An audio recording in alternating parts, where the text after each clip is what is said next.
Raveendran sir പലപ്പോഴും പറയാറുണ്ട്, എന്താണ് ഈ നിരീശ്വരവാദത്തിൽ ജോയിൻ ചെയ്താലുള്ള പ്രയോജനം? ഇദ്ദേഹം പറയുന്നുണ്ട്, കുറഞ്ഞ വശം നിങ്ങൾക്ക് കാശെങ്കിലും ലാഭമാണ്. തീർത്ഥാടനത്തിനൊന്നും പോകണ്ട, പള്ളി കൊണ്ട് കൊടുക്കണ്ട, മോസ്കിൽ പോകണ്ട, ഹജ്ജിന് പോകണ്ട, എന്ത് ലാഭമല്ലേ? ലാഭമാ. റിച്ചാർഡ് ഡോക്കിൻസിന്റെ ലോകം എന്ന് പറയുന്ന പറഞ്ഞുകൊണ്ട് പ്രചരിപ്പിക്കുന്ന രവീന്ദ്രൻ സാർ ഇത് പറയാൻ പാടില്ലായിരുന്നു. റിച്ചാർഡ് ഡോക്കിൻസിന്റെ ലോകം സ്പെക്ടേറ്റർ, UK സ്പെക്ടേറ്റർ മാഗസിനകത്ത് Richard Dawkins and the cost of rationality, യുക്തിയുടെ വില, ചെറിയ ചില്ലറ സംഭവമൊന്നുമല്ല കേട്ടോ. വലിയറ കൊടുത്താൽ റിച്ചാർഡ് ഡോക്കിൻസിന്റെ കൂടെ ചേരാനൊക്കത്തില്ല. ഞാൻ കാണിക്കാം.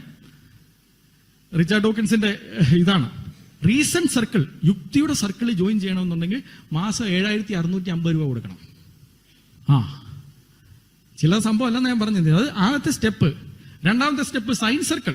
ശാസ്ത്രീയ സർക്കിളിലേക്ക് നിങ്ങൾക്ക് വരണമെന്നുണ്ടെങ്കിൽ ഏതാണ്ട് 19,000 രൂപ കൊടുക്കണം മാസം.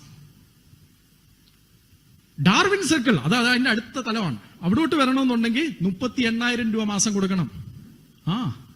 ചില്ലറ സംഭവ വലിയൊരയാ. ഇവിടുത്തെ ആൾദൈവങ്ങൾക്കില്ല ഈ ഫീസ്. ഇവിടുത്തെ ആൾദൈവങ്ങൾക്കില്ല ഈ ഫീസ്. നിങ്ങൾ ആലോചിക്കണം. 5th ഹോസ്മാൻ, അതായത് ഇവര് 4 ഹോസ്മാൻ ആണെന്നാണ് പറയുന്നത് നിരീശ്വരവാദത്തിന്റെ. 5th ഹോസ്മാനിലേക്ക് വരണമെങ്കിൽ ഏതാണ്ട് 22 ലക്ഷം രൂപ വർഷം കൊടുക്കേണ്ടി വരും നിങ്ങൾക്ക്. എവല്യൂഷൻ സർക്കിൾ മെമ്പർഷിപ്പിലേക്ക് വരണമെങ്കിൽ ഏതാണ്ട് 89 ലക്ഷം രൂപ വരെ. അവസാനം the magic of reality circle ഡോക്കിൻസുമായിട്ട് വർഷത്തിൽ നിങ്ങൾക്ക് ഒരുക്കി കഴിക്കാം. അതിന് എത്ര കൊടുക്കണമെന്നറിയാമോ? 90 ലക്ഷം രൂപ മുതൽ 4.5 കോടി രൂപ വരെ ഒരു നേരത്തെ പുട്ടടിക്കുന്നതിന് കൊടുക്കേണ്ട കാശ് റിച്ചാർഡ് ഡോക്കിൻസുമായിട്ട് ഇരുന്നിട്ട്.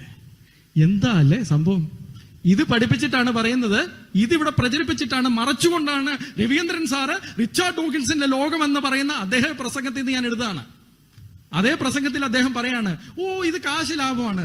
4.5 കോടി കൊടുക്കണമെങ്കിൽ സ്വന്തം വീട് വിറ്റാൽ പറ്റിയല്ല. അയ്യലോക്കാരന്റെ വീടൊക്കെ എഴുതി വിറ്റാലും എനിക്ക് 4.5 കോടി കിട്ടുമെന്ന് എനിക്ക് തോന്നുന്നില്ല.